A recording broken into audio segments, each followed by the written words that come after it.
Hi everyone, welcome back to Initial Thoughts. Today's film we're focusing on is Godzilla vs. Kong, as you'll have seen by the thumbnail and the title.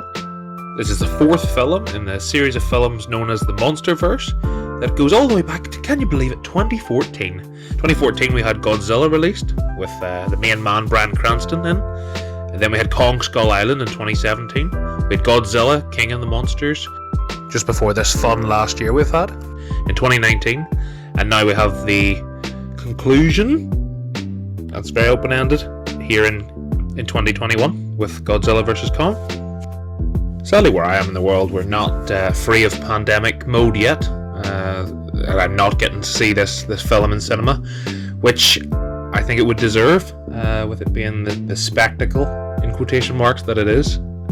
This is unfortunately still had to be watched on a streaming site, which is a shame, but it's the nature of the life we all live at the minute.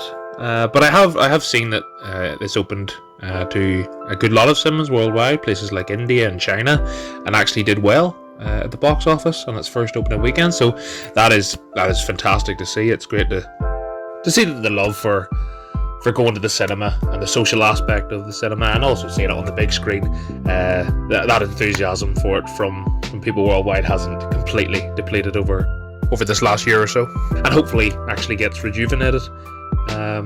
People, separation makes the heart grow fonder, and hopefully that's the case for moviegoers.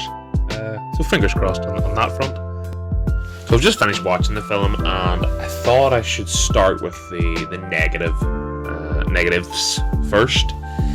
And there's not many, but the main one is probably what you'll hear on every review that you ever hear of this movie, and probably of all the Monsterverse movies.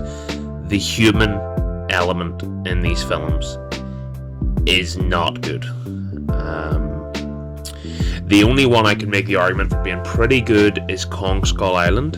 There was a decent cast in that too. I suppose that helped with Tom Hiddleston, Brie Larson, Samuel L. Jackson, and a few others. John C. Reilly was in that too. So there was a good cast there.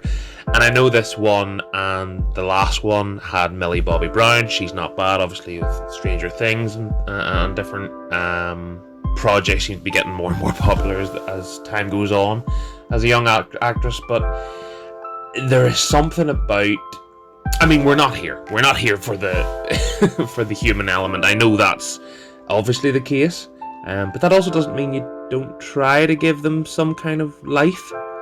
Maybe I'm being too harsh. They aren't half as bad in this one as they were certainly in Godzilla King of the Monsters, which was the 2019 one, and 1,000,000,000% better than Godzilla in 2014, because even as good as Bryan Cranston is, he could not save that film. It is the big negative of this film. But if you were to guess a week ago before you seen the film what was going to be the negative, you probably would have said that yourself. So not too much of a surprise. But human element aside, the movie's about Godzilla versus Kong. It's obviously a visual feast for the eyes. You're not going for a story that's going to be Oscar worthy or anything like that. But you base it on the visuals, and I have to say it does deliver in that aspect. It really does. Watching this film in 4K, it is a shame I'm not seeing it in theaters. That is probably the negative, but not on the film's part. That's more on the situation we all find ourselves in. But the visual, the CGI in this is next level. It is so good.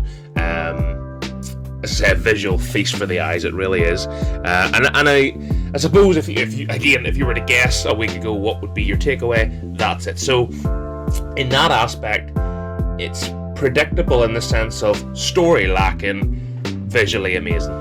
So I would certainly implore you to give it a go in cinemas if you get the chance. That's what I'm going to be doing on a second rewatch when hopefully my local cinemas can reopen and get seeing this before it goes out of the circulation for films. If that's still the way films are going to work, who knows? But yeah, that is something I'm going to be doing, and I would certainly ask that you give it a chance too. As you see on the screen now, 7.1 from IMDb is probably about right. It's not an amazing film, it's not an awful film, it's a good film. Obviously the cinematography really bumps it up, but then the human element drags it down a bit. So somewhere in that good to maybe average to good bracket is probably about right. So I would say people seem to have gone for 7.1. I'm gonna go 7. If I was being really generous, I could go 7.5. If I was being really harsh on the human element, I would give it 6.5. So 7, I think, is probably fair enough. In my not so humble opinion, but yeah, I think I would certainly implore you to give it a go.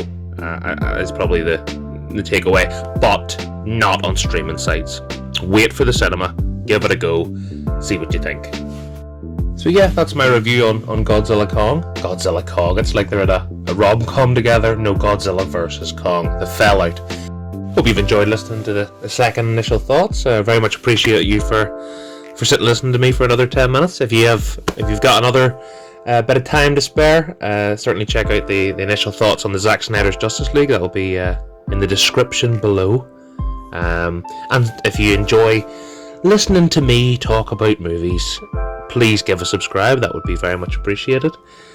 And anything else YouTubers, yeah, like and subscribe. I already said subscribe. Ding dong that bell. I've heard that said once or twice. I don't know if that's like an innuendo or that's a YouTuber thing, but please do that. Please. And yeah, thanks very much for listening, and I'll see you in the next one.